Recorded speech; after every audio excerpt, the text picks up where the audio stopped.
I think we're all pretty big fans of the book Yeah. before we started filming. Me personally, I started reading the books in 3rd grade. I've read them 7 times. I started reading when I was in 5th grade, and then after that, I had read it when I was in 7th grade to write a mini essay on it, kinda. And then after that, I got the part, and then I read it when I was on set. Now I'm reading it again. Yeah, roughly the same experience. I read it in 3rd or 4th grade. It was the 2nd book series I ever read. It got me into reading, and it left a huge impact on me. So I'm really glad that I get to, be a part of this world. Now, it was a movie before the show. Had you guys seen the movie? And for Walker, for you especially, have you met Logan Lerman? Oh.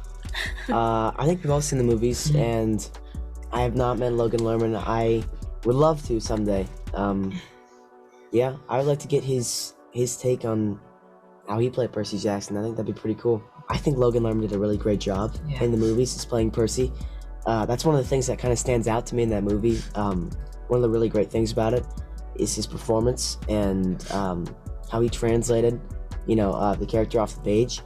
And I've definitely taken a little bit of inspiration, not specifically from his Percy Jackson, but I guess kind of, because his is so accurate to the books. The support for a show that hasn't even come out yet has been overwhelming. It's been incredible. The Percy Jackson fan base is insane. Oh, they're the best. Yeah. They're the best. So cool. Insane in a good way. Yes. I mean, they're insanely great. I'm pretty nervous to see how everyone's gonna, handle it, and how everyone's gonna deal with it.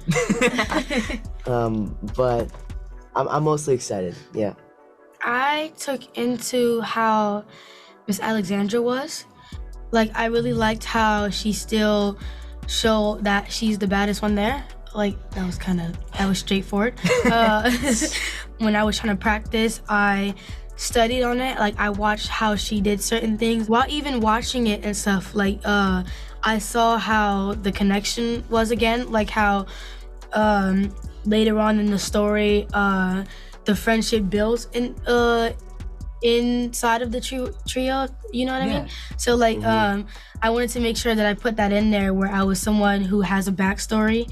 I wanted to make sure that I still keep that I want to still keep that same energy from how good she was and bring it into the series, and not just completely change it because I'm a new person. That was a big thing on how I wanted to approach Grover, was Brandon T. Jackson's adaptation of him was that immediate chemistry that you could feel between Grover and Percy, even at Yancey, before any of the camp stuff happened, just right off the bat.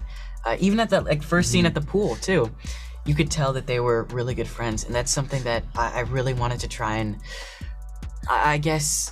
emulate in my adaptation of Grover, and it's something that I really admired. There's a scene in the big house that I got to do with him and Glenn Turman, and it was just in those first few months of filming, when I was still kind of new, I was so nervous to meet Jason Manzukis. He's one of my idols. He's a comedy legend. I was tripping over my mark to get to him, and I was stuttering over my words, but he was so welcoming. I've said this before and I'll say it again, the most naturally funny person I've ever met in my life. It's terrifying. He is. After every take, he would just keep going. He would improv, and every scene was just anytime I got to be around him or just learn from him, it was one of the best days of filming.